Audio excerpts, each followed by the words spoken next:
But for GMO that are used as medicinal products, the picture is actually slightly different, and not all the countries consider that their use in a clinical trials requires actually a specific authorization.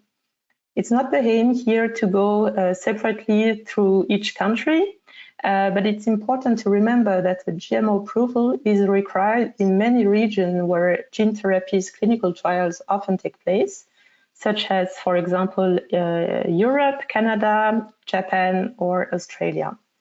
In US, environmental assessments are in principle required per the 21 CFR, but not for INDs, as we will see later. Exceptions are possible when going for mononational clinical trials, which offers reduced evaluation timelines. So there's definitely something to consider.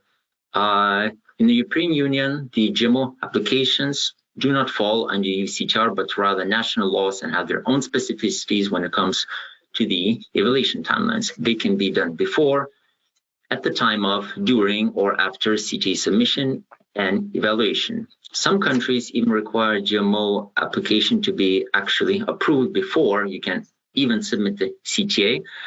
Otherwise, the application will be, the CTA will be rejected. As such, planning such activities in advance is important. Now, when it comes to the dossier requirements, each country classifies the use of GMO-IMPs differently, so continuous versus deliberate release under clinical trial based on their own interpretation of the national law.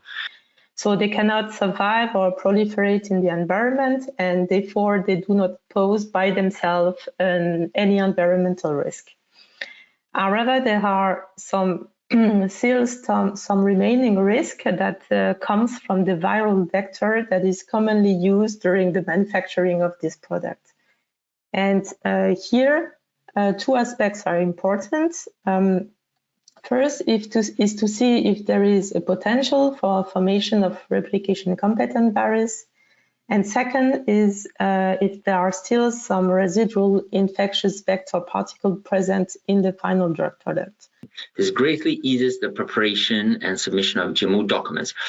However, would also like to point out that even though it is written that the key to success is choosing your partners with a proven GMO track records, for sites with no GMO experience, they actually should not be disregarded, as a decision to select sites should not only be based on their GMO handling experience, but also their ability, of course, to recruit patients and other important clinical aspects.